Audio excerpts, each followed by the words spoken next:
Assalamualaikum warahmatullahi wabarakatuh. Bismillahirrahmanirrahim. Wassalatu wassalamu ala asrofil anbiya'i wal mursalin Sayyidina wa maulana Muhammadin wa ala alihi wa sahbihi ajma'in. Rabbi shrah li sadri wa yassir li amri wahlul 'uqdatam min lisani yafqahu qawli. Amma ba'd. Alhamdulillah. Pada kesempatan hari ini kita akan mengawali belajar kitab Mukhtarul Ahadis, hadis-hadis akhlak pilihan, mana ciri-ciri dari hadis yang ada di kitab Mukhtarul Ahadis ini adalah diawali dengan sesuai huruf hijaiyah. Baik, langsung saja hadis pertama diawali dengan huruf hamzah. Ati babal jannati yaumal qiyamati ma fa'astaftih fayaqulu al-khazin man anta fa'aqulu Muhammad fayaqulu bika umirtu alla aftaha li ahadin qablaka. Ati babal jannati yaumal qiyamati fa'astaftihu. Ini yang dikatakan oleh Nabi kita, Nabi Muhammad sallallahu alaihi wasallam. Rasulullah sallallahu alaihi wasallam bersabda, Ati babal jannati yaumal qiyamati. Pada hari kiamat kelak akan kudatangi pintu surga. Fa'astaktihu fayaqulu al-khazin. Dan kemudian aku meminta agar dibukakan pintu surga itu. Fayaqulu khazin, maka malaikat khazin, malaikat penjaga surga pun bertanya. Tahu disebut dengan malaikat khazin ini penjaga pintu surga. Man anta? Siapa engkau? Fa'aqulu Muhammad. Kemudian Nabi Muhammad menjawab, Fa'aqulu Muhammad. Muhammad jawabku. Fayaqulu bika umirtu alla aftaha li ahadin qablak. Lalu ia berkata, malaikat khazin tersebut kepada Nabi Muhammad, karena engkau wahai Muhammad, aku diperintahkan untuk tidak membuka pintu surga ini bagi siapapun sebelum engkau. Jadi ini keistimewaan Nabi Muhammad SAW.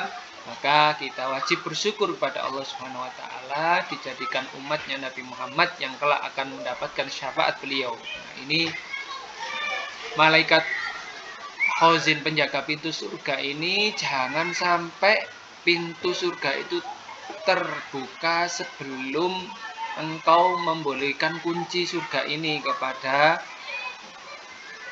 nabiku, nabi pilihan, nabi penutup para nabi, yaitu Nabi Muhammad SAW. Maka Nabi Muhammad adalah sang pembawa kunci surga.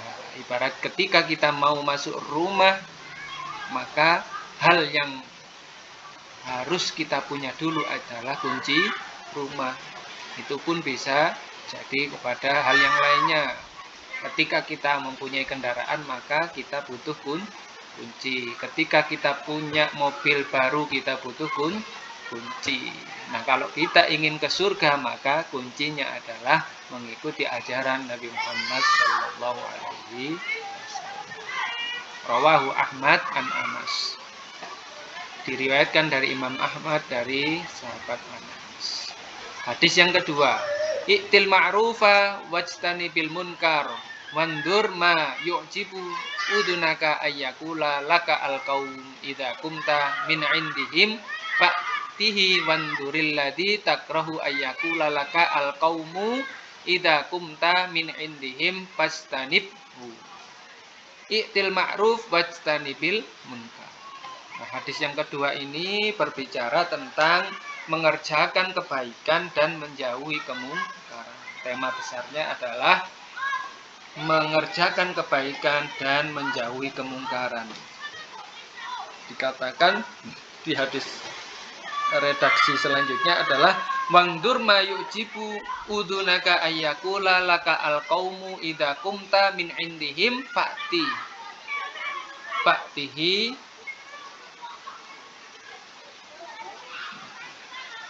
Kemudian wanduril ladzi takrahu ayyakula sampai seterusnya. Nah, yang perlu digarisbawahi adalah ini wandur mayuk jibuka udunaka ayyakula laka alqaumu idza kumta min indihim fa'tihi. Kerjakan kebaikan dan jauhi kemungkaran. Wandur, pikirkanlah lebih dahulu, lihatlah terlebih dahulu hal yang akibatnya disukai oleh pendengar telingamu, agar kelak orang-orang tidak mengata-ngataimu bila engkau tidak ada di tengah mereka. Jika akibatnya baik, maka lakukanlah hal itu. Ini anjuran kepada kita sebagai seorang muslim. Alangkah baiknya sebelum kita melakukan sesuatu untuk memikirkan terlebih dahulu akibat dari perbuatan kita. Apakah perbuatan kita itu mendapat dampak yang positif, ada manfaatnya bagi orang lain, maka hendaknya kita lakukan. Ketika kita tidak berada di tengah mereka, maka mereka akan mengenang kita, atau memori mereka teringat tentang kita akan kebaikan yang kita lakukan.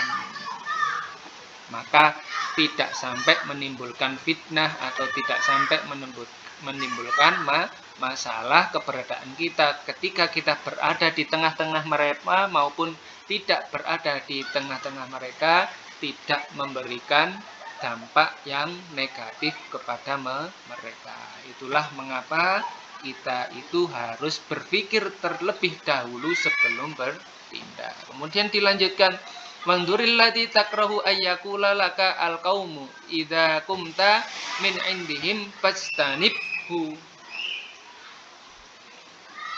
Dan pikirkanlah terlebih dahulu hal yang akibatnya tidak disukai oleh pendengaran telingamu, agar kelak orang-orang tidak mengata-ngataimu bila engkau tidak ada di tengah-tengah mereka.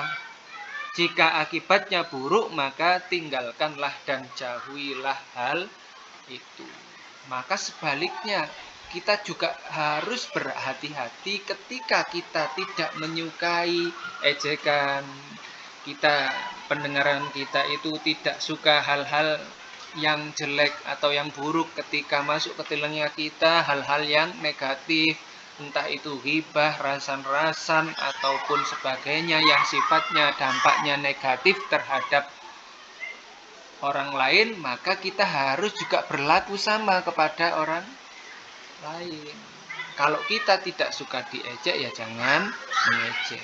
Kalau kita tidak suka diperlakukan tidak baik kepada kita, maka kita juga jangan sampai berlaku tidak baik atau jelek kepada mereka.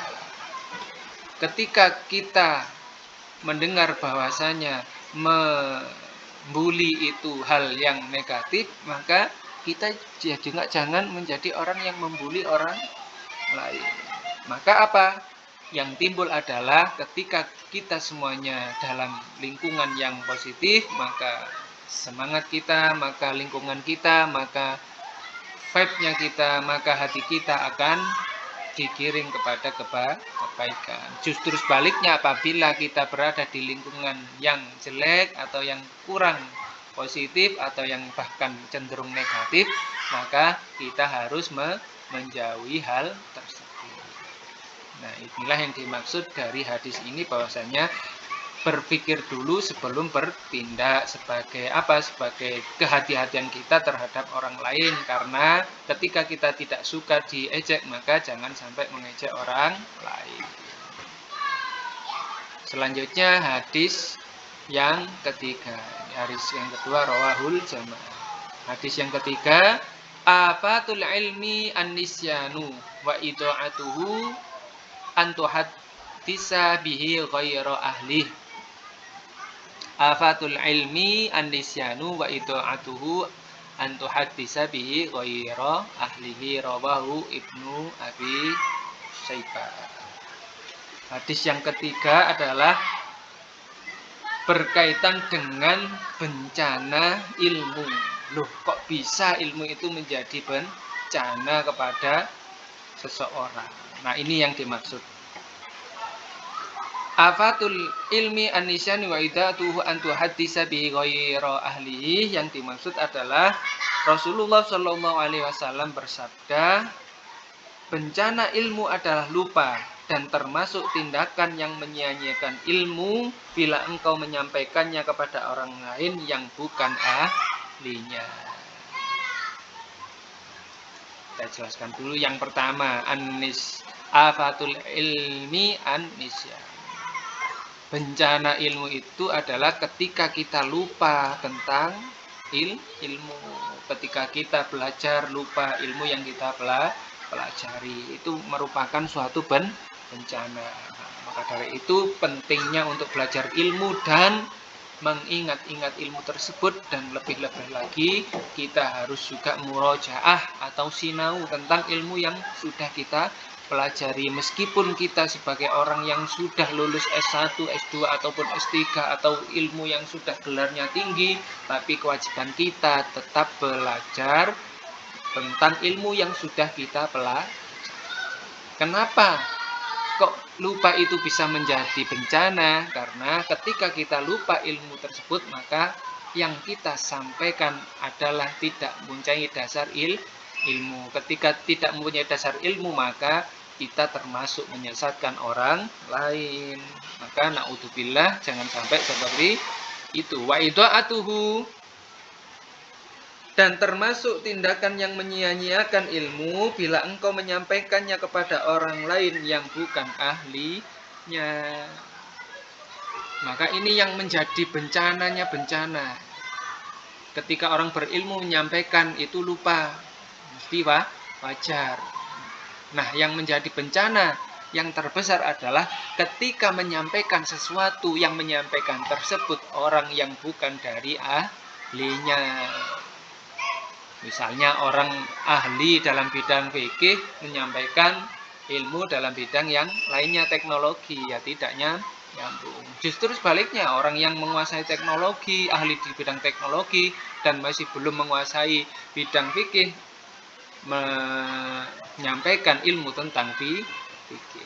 Maka yang sikap yang perlu kita ambil bagaimana? Ya kita sesuai dengan kapasitas ilmu kita. Kalau kita kapasitasnya jurusan IPA, ya kita menyampaikan sesuai dengan keahlian ilmu yang kita punya. Bukan berarti ilmu yang lain tidak penting, tetapi ketika kita menyampaikan sesuatu itu harus dilandaskan atas dasar ilmu, bukan nafsu. Nah, inilah yang menjadi titik terpenting dari hadis ini, yaitu ketika kita menyampaikan sesuatu harus ada landasan ilmu, dan ketika kita menyampaikan ilmu harus menguasai bidang ilmu tersebut. Jangan sampai kita menjadi orang-orang yang hanya sekedar omon-omon tapi tanpa didasari ilmu. Hadis yang ketiga, rawahu Ibnu Abi Syaibah. Hadis yang keempat, afatuddin salasatun faqihun fajirun wa imamun jairun wa mujtahidun jahilun. Afatuddin salasatun faqihun fajirun wa imamun jairun wa mujtahidun jahilun. Nah, ini empat ini yang masih berkaitan dengan hadis yang ketiga. Kalau tadi kita menyampaikan ilmu itu harus mempunyai bidang keahlian masing-masing. Kalau kita fikih ya menyampaikan di bidang fikih ataupun ilmu yang lainnya. Nah, ihwal bencana di dalam agama. Agama itu bisa menjadi bencana kalau apa? Kalau ini kita belajar di hadis yang keempat ini, afatuddin salah satu. Ada 3 bencana agama, yakni faqihun fajirun, ahli agama atau faqih yang durhaka. Ini yang bisa menjadi bencana dalam bidang agama itu adalah orang yang faqih atau ahli agama, fajirun, tapi durhaka. apa yang dia sampaikan tergantung dari nafsu yang dia inginkan.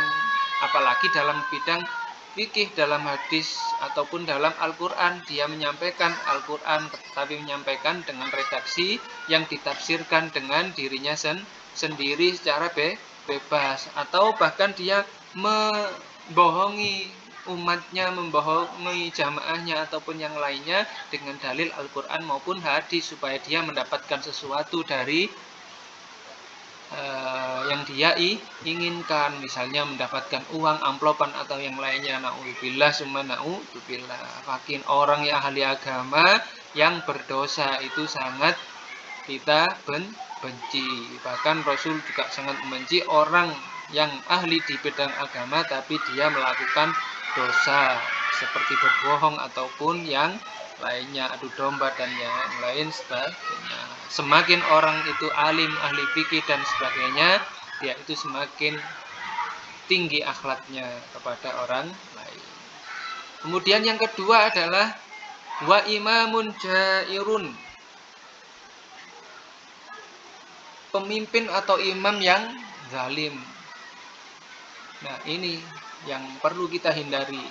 Ketika kita semuanya mempunyai pemimpin yang zalim, maka tunggu saja agama ini akan kacau kalau dipimpin oleh seorang imam yang zalim kepada umatnya. Kemudian wa mujtahidun jahilun. Nah, ini yang lebih parah lagi, yang menjadi bencana bagi agama ini adalah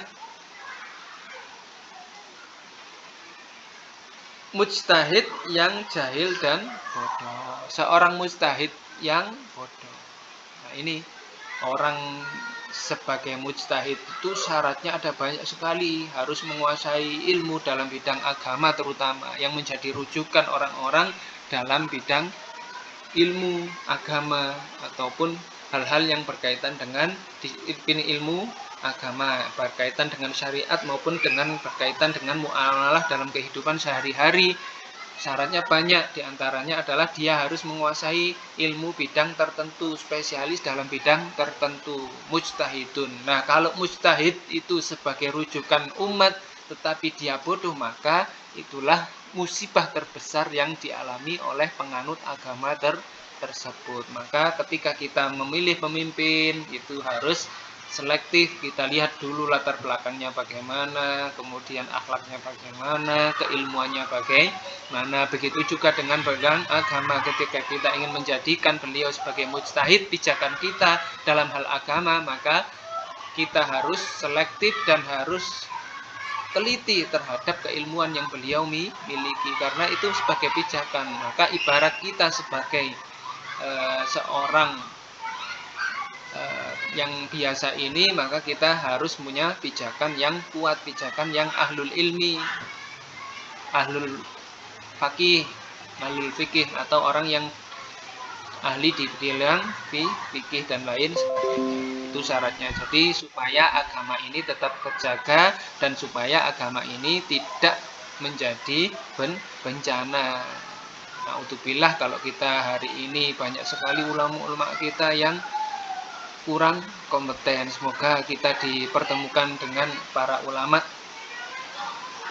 seperti Gus Bahak dan lain sebagainya. Semoga kita dipimpin oleh pemimpin yang jujur, yang amanah, dan tidak berbohong kepada kita.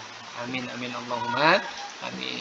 Cukup sekian kita pertemuan hari ini, belajar 4 hadis terlebih dahulu. Untuk selanjutnya hadis kelima. Terima kasih atas perhatiannya. Apabila ada penjelasan yang kurang jelas atau yang ingin ditanyakan, silakan tulis di kolom komentar. Terima kasih. Assalamualaikum warahmatullahi wabarakatuh.